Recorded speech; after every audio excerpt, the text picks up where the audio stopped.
আসসালামু আলাইকুম। স্বাগত জানাচ্ছি আমার ইউটিউব চ্যানেল আপন বারান্দায়।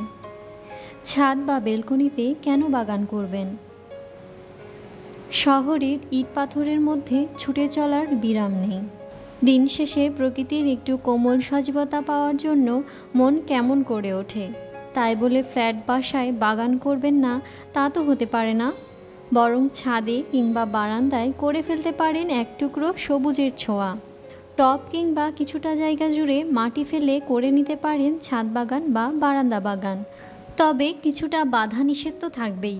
যেহেতু শহরের দূষণ এমনিতেই বেশি, তাই ছোট একটি বাগান আপনাকে এনে দিতে পারে সজীবতা। সবার প্রথমে যেটা প্রয়োজন তা হচ্ছে খোলামেলা জায়গা, পর্যাপ্ত পরিমাণ রোদ, আলো, বাতাস পাওয়া যায় এমন একটি জায়গা। আর এর সঙ্গে দরকার আপনার অদম্য ইচ্ছাশক্তি। আপনি মাটি কিংবা প্লাস্টিকের টবও ব্যবহার করতে পারেন গাছ রোপণ করার জন্য।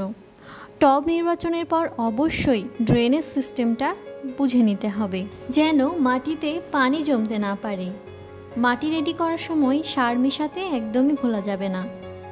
এরপর গাছ রোপণ করতে হবে এবং গাছের ধরন অনুযায়ী রোদ, আলো, বাতাস নিশ্চিত করতে হবে।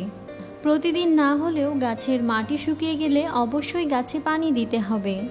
গাছের তৈরি অক্সিজেন গ্রহণ করেই কিন্তু আমরা বেঁচে আছি। ফুলের সৌন্দর্য যেমন মনকে প্রফুল্ল করে, আর ফল মানুষের পুষ্টি যোগায়। বৃক্ষ আমাদের ছায়া দেয়।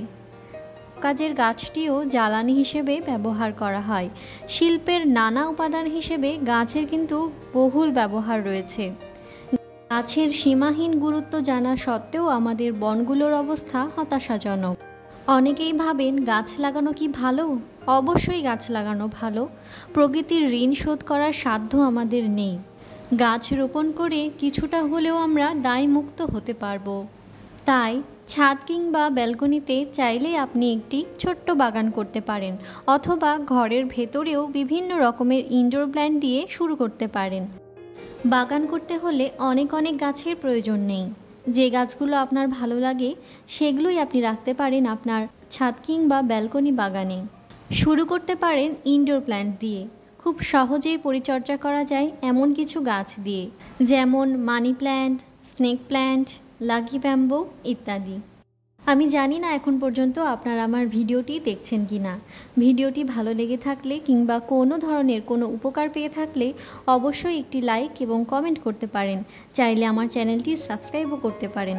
আর যারা আমার এই ভিডিওটি আমার ফেসবুক পেজ শিল্পমেলা থেকে দেখছেন, তাদেরকে জানাই অসংখ্য ধন্যবাদ। চাইলে আমার পেজটি ফলো করে দিতে পারেন। আগামী ভিডিও দেখার আমন্ত্রণ জানিয়ে এখানেই বিদায় নিচ্ছি। আল্লাহ হাফেজ। আসসালামু আলাইকুম।